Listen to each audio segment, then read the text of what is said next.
Bonjour, bonjour mes beaux divins. Je suis heureuse, très heureuse de vous faire découvrir dans son intégralité le Béline Galactique, qui est donc mon dernier né, mon dernier bébé. Pardon, après les deux Divines Actu et le Lenormand Galactique.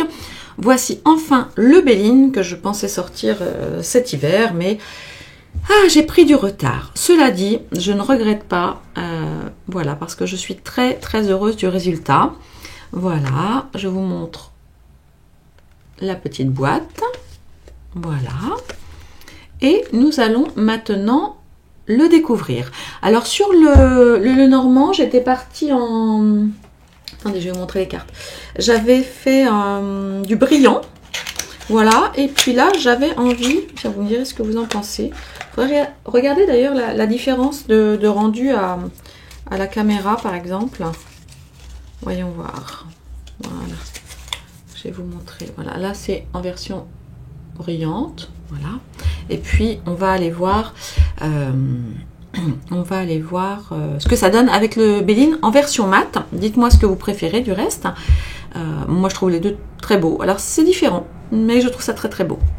Le Béline, je l'ai fait un petit peu plus grand que le Lenormand, mais il reste évidemment toujours accessible, y compris pour les petites mains, moi-même ayant des petites mains.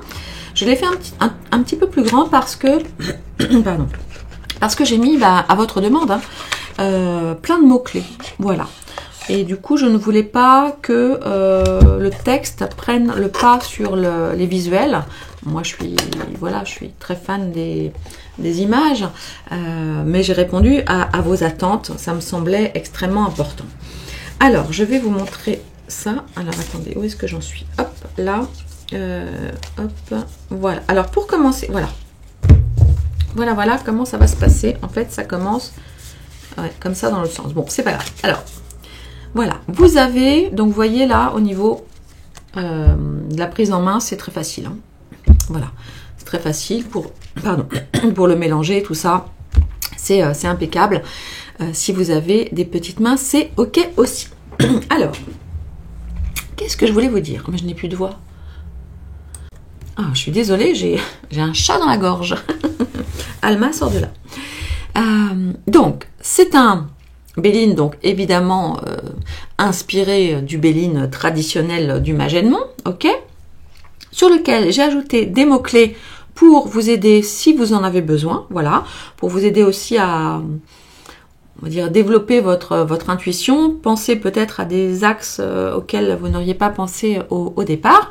Et puis, je tenais absolument à garder donc les septénaires. Donc, vous savez, les septénaires, ce sont les indications des planètes sur les cartes du Béline. Voilà, bon, hormis les 3 premières cartes, toutes les cartes en ont. Et je vous ai mis une carte explicative, alors sommaire mais essentielle, pour vous expliquer en fait l'ambiance et les indications que je vous recommande vraiment de prendre en considération dans vos lectures des planètes. Hein. Des cartes effectivement sous l'égide du Soleil n'auront pas du tout la même ambiance que sous Saturne, Mars, Jupiter, Vénus, Mercure et évidemment la Lune. Et j'ai pris en fond en fait la première carte des 7 cartes qui composent ces familles. Voilà, comme ça vous pourrez vous repérer facilement. Voilà, j'espère que vous apprécierez. Ah, je vous montre le dos. Oh, j'adore le dos. Ouais, je l'aime beaucoup. Dites-moi ce que vous en pensez.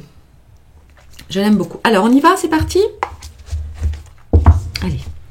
Nous avons, alors on va prendre d'abord les cartes sans planète. Les voici. Nous avons la carte bleue, voilà, qui est alors la première ou la dernière. Bon, moi je l'ai mise en premier, mais vous faites exactement comme vous voulez. Cela n'a aucune importance puisqu'elle n'a pas de numéro. Et c'est la carte, voilà, qui affaiblit tout ce qui peut être négatif dans un jeu et qui nous parle, c'est un petit peu comme une carte magique, hein, elle nous parle de chance, de bonheur et de protection. C'est-à-dire que si vous avez cette carte dans un jeu qui est quand même assez négatif, eh bien cette carte nous indique que vous allez néanmoins être protégé. Voilà, que ça ne va pas être si pire. Oui, je sais, on ne dit pas si pire, mais j'aime bien. Je trouve ça mignon. Ensuite, nous avons la carte de la destinée. Là, voilà, la carte de la destinée. Donc, vous voyez, il y a les mots-clés. Décision, ouverture, vocation, choix, opportunité, solution. Voilà. Alors, je ne vais pas vous lire tous les mots-clés. Hein, sinon, la vidéo durerait 4h50. Voilà, mais je vous les montre. Ensuite, vous avez... Oh, je l'ai perdu. Nous avons la carte de l'homme. Voilà, la carte de l'homme, consultant et toutes les qualités masculines. L'étoile de la femme, donc consultante et les qualités attribuées, voilà, au féminin. Et puis ensuite, nous allons découvrir les cartes solaires. Alors, attendez, hop, je les prends. Alors, vous, enfin, j'ai fait en sorte, si vous voulez, que vous puissiez aussi avoir des indications visuelles par couleur. Donc, évidemment, les cartes qui nous parlent du soleil, qui sont donc annonciatrices d'espérance, d'énergie, de lumière, de joie, etc., etc. Elles sont évidemment plutôt jaune soleil. Hein. Donc nous avons la carte de la nativité, qui nous parle de nouveaux projets, de débuts, de création, etc. La carte numéro 5 de la réussite, succès, récompense, victoire. La carte élévation, les honneurs. Est-ce que vous les voyez? Ou est-ce que vous voulez que je descende un petit peu encore la caméra? Attendez. Peut-être. Je fais ça? Ok, on fait ça. Allez. Pensée, amitié. Campagne, santé. Et la carte numéro 10, la carte des présents. Faveur, gain, soutien, promotion, don, opportunité. Voilà, ça ce sont les cartes solaires. Voilà, c'est ce qu'on va dire.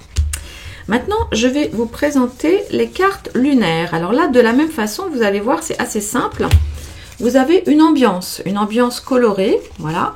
Donc là, évidemment, puisqu'on parle de la lune, nous sommes dans tout ce qui est bleu nuit, hein, voilà.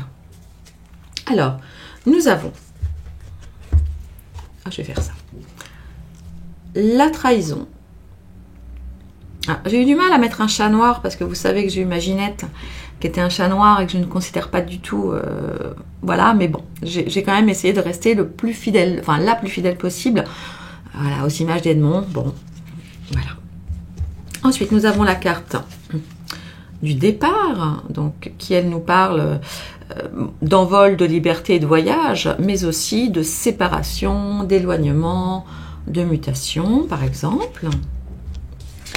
La carte de l'inconstance, donc c'est la girouette hein, qui fait des dégâts sur son passage, hein, le doute, tout ce qui est éphémère, les manques de confiance, l'hésitation, etc. La découverte, je l'aime beaucoup celle-ci. Voilà, donc la découverte. La carte de l'eau, évidemment, c'est la carte lunaire par excellence, hein, avec l'intuition, les émotions, la passivité, voilà. Et puis alors, si vous traitez de l'amour, ça nous parle un peu de romantisme et de tout ce qui est lointain. La carte des pénates, bien solide, vous voyez, bien costaud sur ses pieds, les pénates. Stabilité, confort, mais aussi patrie, hein, sécurité, refuge. Et cette carte, alors que franchement, j'ai mis des jours et des jours avant de la faire, mais j'en suis très très heureuse, la carte de la maladie. Alors, oui, qui peut nous parler de maladie, mais qui nous indique surtout aussi quelque chose à guérir. À chaque fois, autant que possible, et surtout sur les cartes dites négatives, j'ai essayé de vous mettre une indication sur ce que les cartes, justement, nous proposent de faire. Parce que lorsqu'on fait des tirages, c'est pour se préparer en fait au futur, et les cartes nous donnent des messages et parfois ça n'est pas toujours simple de les lire. Vous voyez, par exemple, si vous tombez sur la carte de la maladie, si vous n'êtes pas habitué, vous allez vous dire oh là là, ça y est, je vais être malade, ou quelqu'un va être malade ou autre, mais non, maladie, ça nous parle aussi de conflits, de difficultés, de manipulation, mais ça nous indique aussi, c'est un petit clin d'œil qui nous dit « Hey, qu'as-tu à guérir ?» ou « Qu'y a-t-il à guérir dans cette situation ?» par exemple, vous voyez. Alors, pour ce qui est des cartes mercuriennes, voilà, là nous avons une autre ambiance. Donc les cartes mercuriennes de manière générale évoquent la réflexion, la communication, la rapidité, les échanges, le mouvement, la création et les accords au sens large. Sur la carte trafic par exemple, vous voyez tout ce qui est commerce, avocat, notaire, immobilier.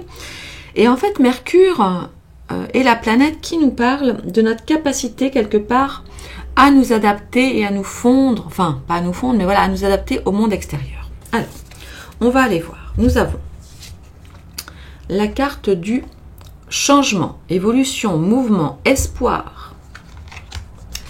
La carte de l'argent, voilà, qui nous parle de récolte, de gain, mais aussi de stabilité, de placement éventuellement. La carte de l'intelligence, que j'aime beaucoup, carte numéro 20, les savoirs, la maîtrise, l'adaptation, les talents, les solutions, les sciences. La carte vol-perte, alors celle-ci aussi, j'ai mis des jours et des jours pour arriver au résultat que je souhaitais. Vol-perte, bon bien sûr, la carte des mensonges, de l'escroquerie, des risques, mais aussi des phobies, de la dépendance, mais également du détachement. Vous réfléchirez à ça. La carte entreprise, projet, fondation, stratégie, compétences, outils et aussi immobilier. Regardez, elle est... Voilà, j'ai pris de beaux outils qui j'espère vous inspireront. La 23 que vous connaissez bien, la carte du trafic, la mercurienne des mercuriennes, donc commerce, négociation, échange, déplacement. C'est aussi la carte des médias, puisque ça nous parle de communication, et également la carte de la médecine. Donc tout dépend effectivement du contexte de votre tirage. Évidemment, n'utilisez pas tous les mots-clés à chaque tirage, ça dépend du contexte. C'est pour vous aider, mais ayez confiance en votre intuition, c'est extrêmement important. D'accord ? Et puis la carte de la nouvelle ou des nouvelles, voilà, les courriers, des annonces, de la nouveauté, des choses assez surprenantes, voire une visite inattendue, enfin du mouvement dans tous les cas, assez rapide. Voilà, voilà pour les cartes aux couleurs de Mercure. Ensuite, nous allons passer à... Je les aime beaucoup aussi. Une toute autre énergie, évidemment. Nos cartes vénusiennes, plaisir, paix, union, famille, amour, table et passion. Ces cartes font référence au plaisir de la vie en général. Elles nous parlent de sentiments, d'épanouissement, de connexion, de sérénité, d'harmonie, de festivité, d'art, de partage. Mais alors, attention, pas uniquement dans la sphère amoureuse. Une fois de plus, tout dépend du contexte dans lequel vous faites le tirage. D'accord ? Vous voyez la différence en termes de couleur ? Et donc, j'ai repris, parce que je vous avais posé la question, voilà, c'est là, j'ai choisi la carte de l'amour. Oui, on n'a jamais trop d'amour. Allez, on y va avec la carte des plaisirs. Voilà, les loisirs, la fête, la joie et tout ce qui est activité artistique. La carte de la paix que j'aime beaucoup aussi, le calme, la sérénité, la réconciliation, etc. La carte de l'union, et oui. Donc là, c'est ce que je vous sais. Par exemple, typiquement, si vous parlez travail et que vous avez cette carte de l'union, eh bien probablement un contrat à venir, une association, en tout cas un partenariat. D'accord ? Évidemment, ça nous parle de couple et de mariage aussi. La carte de la famille, donc parle de rapprochements familiaux, évidemment, Mais ça nous parle aussi de protection avec le clan. Vous savez, c'est une carte un peu clanique. Là, j'ai mis voyez, toute la petite basse-cour. Ça peut aussi nous parler de fécondité, hein, dans le cadre, voilà, si vous êtes en attente d'une grossesse ou quoi, ça peut évidemment nous parler de ça, avec, voilà, avec tous les petits poussins. C'est aussi le partage. Et c'est aussi la façon dont vous pouvez être intégré à un clan, à une famille, alors une famille professionnelle aussi, vous voyez, et la manière dont vous allez interagir. Parce que oui, dans une famille, il y a des interactions, et on le sait, c'est dans toutes les familles comme ça. N'en déplaise à certains, il n'y a aucune famille pour qui la vie est un long fleuve tranquille chez tout le monde. Hein. Et ceux qui veulent vous faire croire le contraire, qu'ils ont une famille parfaite et que les grands-parents sont super, que les petits-enfants sont super, qu'on passe toujours... voilà, les anniversaires, les fêtes des mères, les fêtes des pères et tout ça dans la joie et la bonne humeur, eh bien, clairement, mentent ou se mentent à eux-mêmes. Il y a toujours dans les familles, c'est obligé, des moments plus ou moins tendus. C'est comme ça, et c'est comme ça dans la vie. C'est comme ça avec vos voisins, c'est comme ça avec votre famille, c'est comme ça avec vos collègues, etc., etc. Ensuite, la carte de l'amour. Amour, complicité, affection, envolée. Épanouissement, mais bien sûr également une carte de rencontre. La carte, alors je l'aime beaucoup, celle-là, je l'aime vraiment beaucoup. Je ne l'ai pas mis sur le jeu, mais enfin sur la boîte, mais je la trouve magnifique. Je vous invite, oui, c'est vrai, il faut que je vous les rapproche. Vous voyez bien là, c'est bon la mise au point? Oui, voilà. Fête, invitation, convivialité, épicurisme, partage, alimentation, bien sûr. Tout dépend de votre tirage. Si vous, par exemple, dans le cadre d'un tirage politique ou d'un tirage professionnel, c'est évidemment tout ce qui se décide autour d'une table. Il y a plein de choses qui peuvent se décider autour d'une table. D'accord? Alors, il y a évidemment les moments de fête, mais voilà, tout ce qu'on peut aussi décider autour d'une table. Et puis ensuite, la carte 31, la carte des passions. Voilà, les tensions, les énergies, les émotions, la fougue, l'aventure et également, évidemment, la séduction si on parle d'un tirage amoureux. Et là, le mot, j'ai envie de dire, s'il y a vraiment deux mots à retenir, c'est tension et énergie. Tout dépend comment cette carte est positionnée dans votre jeu. Voyez. Ensuite, on va aller sur les cartes rouges, pardon, les cartes martiennes. Les cartes martiennes. J'arrive pas à le placer. Attendez, je vais la mettre là. Voilà, voilà, c'est mieux comme ça. Hop, et voilà. Les cartes sous l'égide de Mars. Alors bon, là, c'est clair. Hein, vous ne pouvez absolument pas vous tromper dans l'interprétation, hein, et savoir à quelle famille appartiennent ces cartes. Alors, je les ai faites rouges, voilà, c'est Mars quand même. Mais ça n'est pas forcément la guerre. Mars, c'est avant tout l'action, la conquête, la détermination, l'ardeur, l'impulsivité, le dépassement de soi, le feu sacré. Évidemment, ces qualités, parce que ce sont quand même des qualités, peuvent amener à la violence. Mais...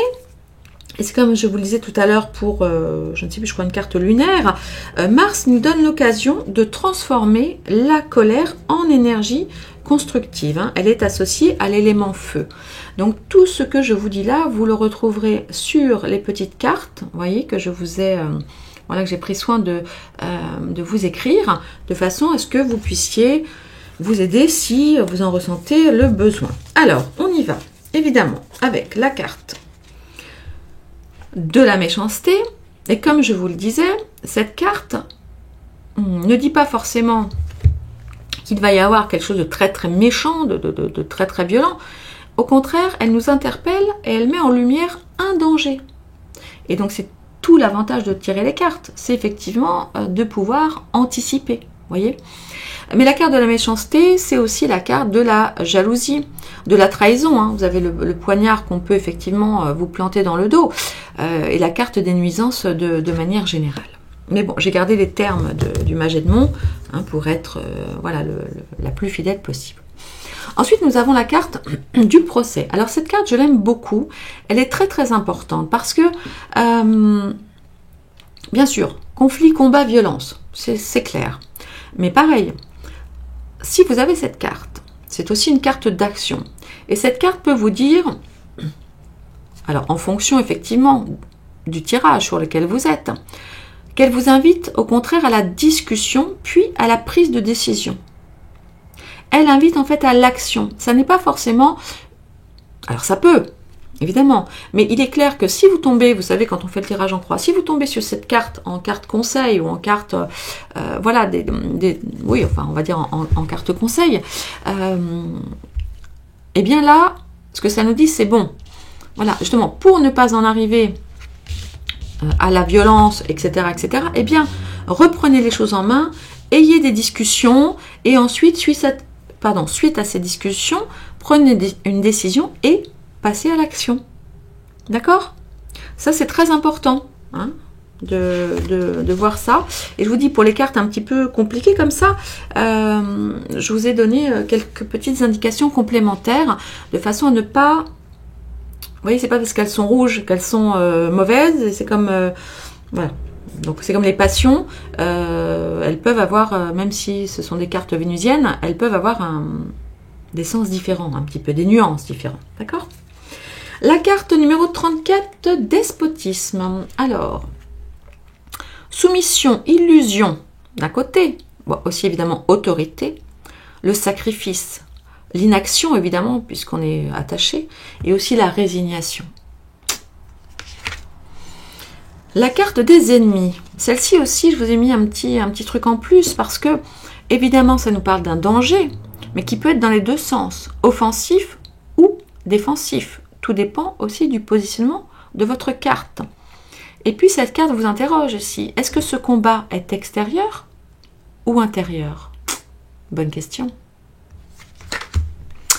La carte des pourparlers, la 36, blablabla, ça se crêpe le chignon, dualité, débattre, communiquer, entendre et se faire entendre.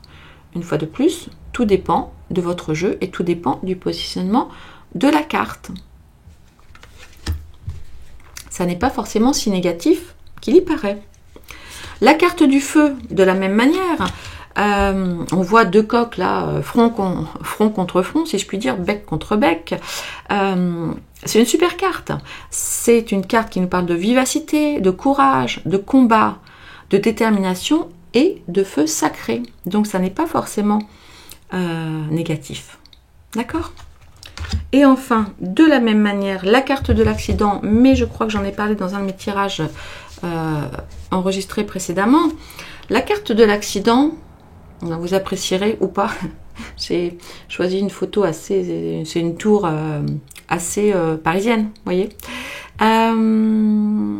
La carte de l'accident, donc, c'est quoi? C'est, vous voyez, on a la foudre qui tombe. C'est effectivement quelque chose d'assez soudain, d'assez inattendu, d'assez imprévu, qui évidemment nous parle de destruction voilà, inattendue, comme je viens de le dire, qui peut nous parler de chaos, mais c'est une carte aussi qui, de fait, va inviter les protagonistes à se remettre en question sur un sujet ou une relation, par exemple, et qui invite évidemment à rebâtir. C'est un petit peu différent de la carte ruine, où il y a de l'effritage, mais dans le temps, c'est une carte saturnienne, vous voyez. Mais sur l'accident, c'est quelque chose qui peut nous tomber sur le coin du nez. Bon, on n'avait pas forcément attendu, mais une fois de plus, ça n'est pas forcément un mal et ça invite à rebâtir. Voilà. Alors, j'espère que vous appréciez les jeux de couleurs de ces cartes. Moi, j'adore le Béline traditionnel, mais bon, c'est vrai qu'en termes de couleurs, on n'est pas du tout, sur, voilà, sur ces mêmes énergies. Là, j'ai vraiment opté pour quelque chose de moderne. Alors, je ne sais pas, vous me direz ce que vous en pensez. Voilà. Et de moderne, un peu futuriste, mais pas trop. Voilà, parce qu'il faut quand même garder les symboles principaux de façon à ce que vous puissiez vous y retrouver aussi et qu'on soit fidèle au Béline original. Voilà, donc dites-moi si ça vous plaît. Alors, on va maintenant passer à nos cartes jupitériennes. Tadam! Donc là, écoutez, je vais vous lire. Hein. Jupiter évoque de très nombreux bienfaits. Chance, équilibre, ordre, croissance, justice, aide, abondance, sagesse, optimisme, satisfaction, bonheur, expansion. Jupiter, les cartes super. Jupiter nous permet de développer notre plein potentiel. Voilà. Et Jupiter est associé à l'élément de l'air. Voilà. Allez, on y va. Donc, la carte... Oh, j'adore. Enfin, il y en a plein que j'ai eu envie de mettre en sur la boîte. Regardez. Regardez la carte de la pluie. Regardez comme il est beau. Protection, aide. Évidemment, c'est la carte de la pluie. Mais aussi la maîtrise, la réussite, l'autorité. Pour moi, c'est un petit peu comme la carte de l'empereur, vous voyez, dans le tarot. Donc là, vous avez vu... Ah oui, je ne sais pas si je vous ai montré... Je ne sais plus si je vous ai montré les couleurs. Là, on est plutôt dans des bleus... dans des bleus et des dorés. Des bleus et des jaunes dorés. Voilà. Alors, la carte donc de l'appui. Ensuite, nous avons la carte de la beauté. Bah, très, très belle carte. Hein. C'est quasiment la plus belle carte avec la carte bleue, hein, potentiellement. Jeunesse, vitalité, loyauté, calme, sérénité, épanouissement. La carte de l'héritage qui nous parle, alors évidemment je vous ai mis des têtes de mort, mais et aussi un sablier, ça nous parle du passé, mais également de la transmission, des traditions, des racines et du temps.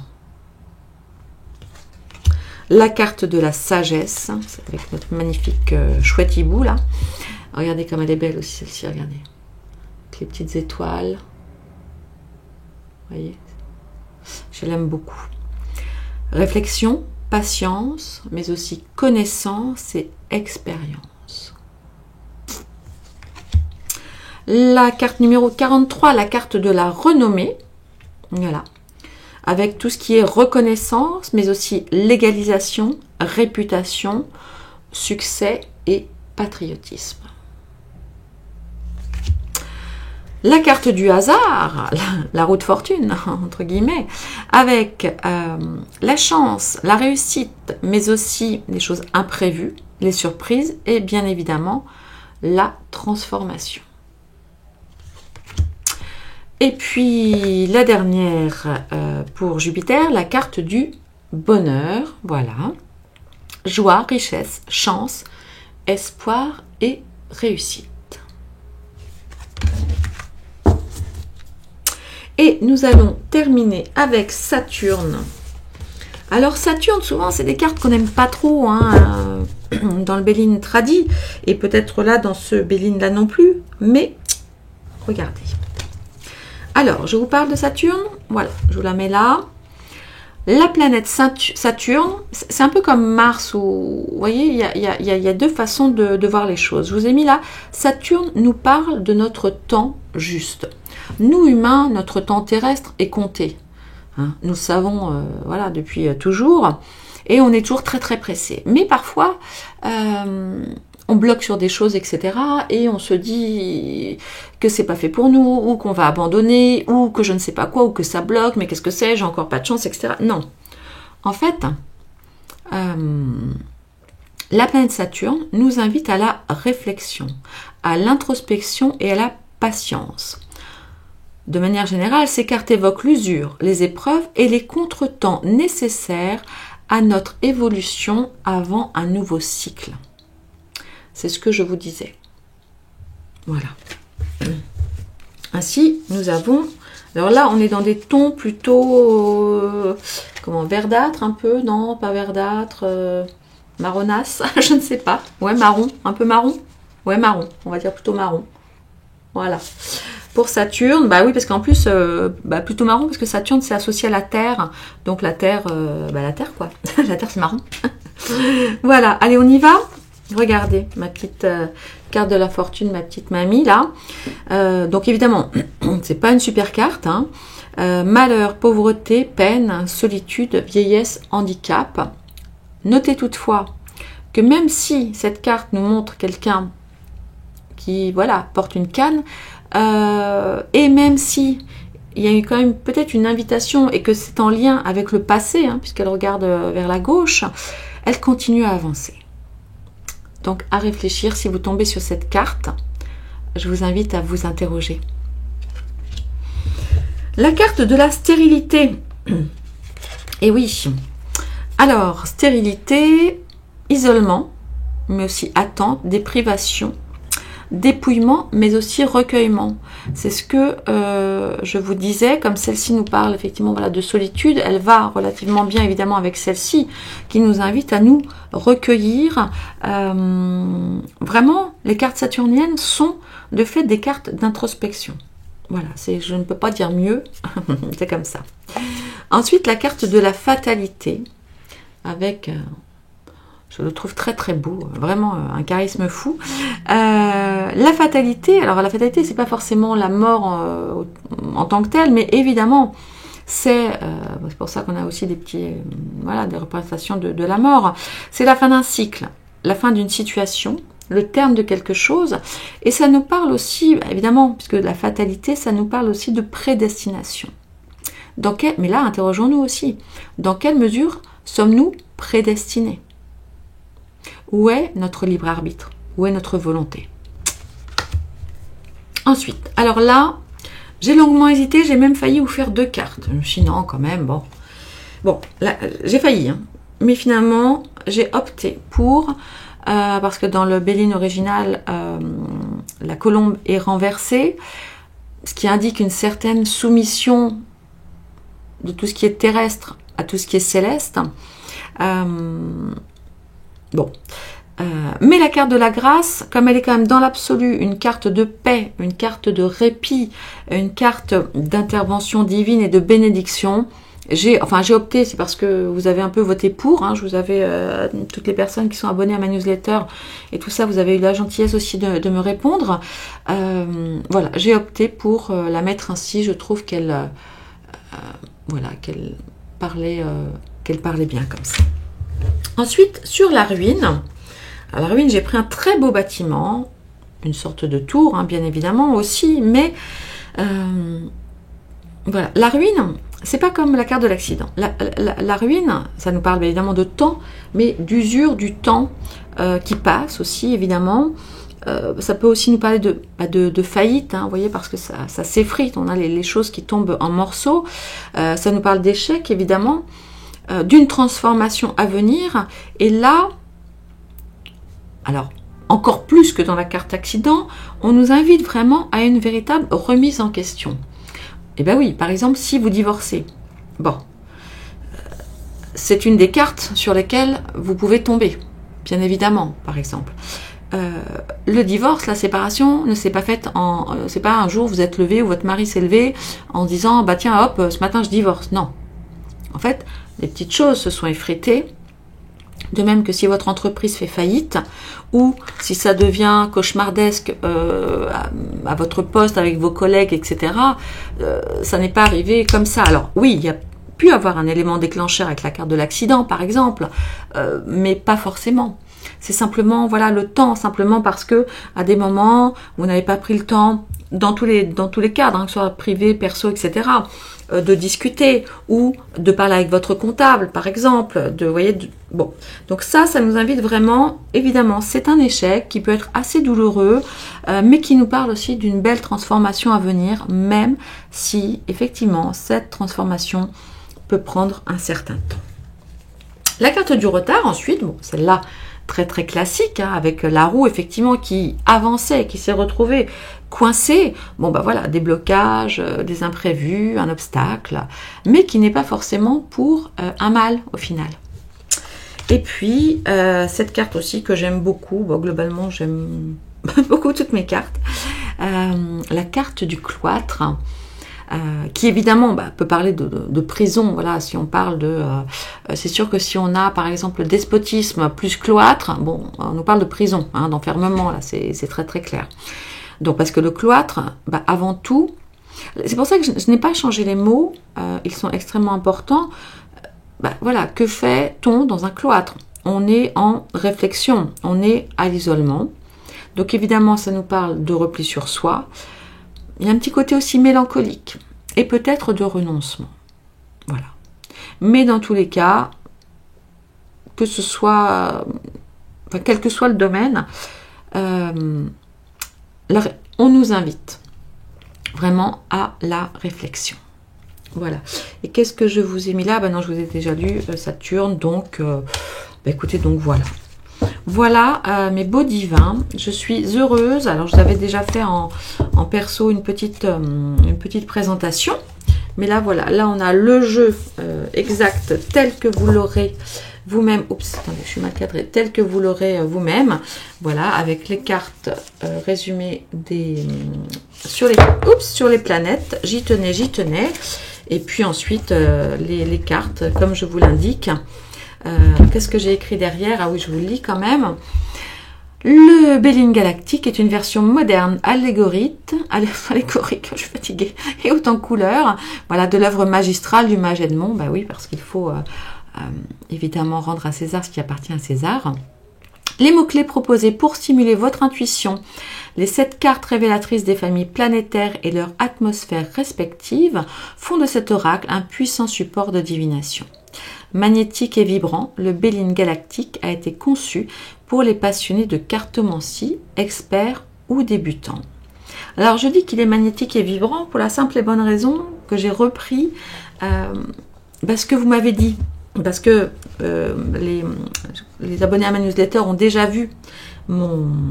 déjà vu mon prototype en fait, et ce sont les retours que j'ai eus de plusieurs, de bon nombre d'ailleurs de personnes, et c'est vrai que d'abord je vous remercie d'avoir pris le temps de faire ces retours. Et c'est vrai que je le trouve vraiment vibrant. Donc vous me direz ce que vous en pensez. En tout cas, moi, c'est les premiers retours que j'ai eus de votre part, de la part de tous les gens qui ont suivi l'aventure du Béline. Cela dit, vous dites la même chose du Lenormand, et écoutez, je suis obligée de vous croire. J'ai même certains confrères et consoeurs qui m'ont dit, en fait, le Lenormand, je l'utilise dans des cas spécifiques parce que il me parle à plusieurs plans, et même sur le plan éthérique. Vous voyez, ça c'est pour le Lenormand. Donc j'ai hâte d'avoir après votre avis pour le Béline Galactique. Eh bien écoutez, voilà mes beaux divins. Tac, tac, tac, tac, tac, tac. Voilà, je suis ravie. Fière aussi parce que j'en ai vraiment bavé pour faire ce Béline. Voilà, ça m'a pris beaucoup de temps, beaucoup d'amour, et je suis très heureuse. J'espère qu'il vous plaira beaucoup. Voilà, vous avez toujours, s'il vous plaît, c'est toujours sous les vidéos, dans la description, les liens pour passer la commande. Ça sert à rien de m'écrire dans les commentaires ou de m'envoyer des mails, déjà parce que ça prend beaucoup de temps. Vous avez toujours tout dans le descriptif sous les vidéos pour commander tous les oracles. Voilà, donc il faut que je remette mon site classique en ligne, mais ça me demande beaucoup de temps. Donc pour l'instant, je vous mets à chaque fois les liens, donc n'hésitez pas. Voilà, n'hésitez pas. Hein. Allez, je vous embrasse. Dites-moi ce que vous pensez du jeu. Pardon, dites-moi si vous l'avez commandé. Je ne sais pas si vous utilisez fréquemment le Béline. En tous les cas, là, j'ai tout fait pour vous simplifier la vie. Si vous êtes débutant et que vous manquez un peu de confiance en vous, et c'est très dommage, mais voilà, là, avec les mots-clés, vous pourrez vraiment... ce sera beaucoup plus facile pour vous. Et puis, pour ceux qui ne sont pas fans des mots-clés, eh bien, comme les cartes sont quand même assez grandes, j'ai laissé vraiment la part belle à l'image. Voilà, et je vois mes ongles rouges et me dis que j'aurais mieux fait de me faire des ongles roses pour la présentation du Béline, mais bon, voilà, vous aurez mes ongles rouges. Allez, je vous fais des gros bisous, je vous dis à très bientôt mes beaux divins, merci de votre confiance, merci de votre fidélité, merci à tous les amis qui ont commandé en pré-vente et qui m'ont fait confiance. Vos oracles vont être emballés avec amour et postés dès le début de la semaine prochaine. À bientôt les beaux divins. Ciao, ciao. Bye, bye.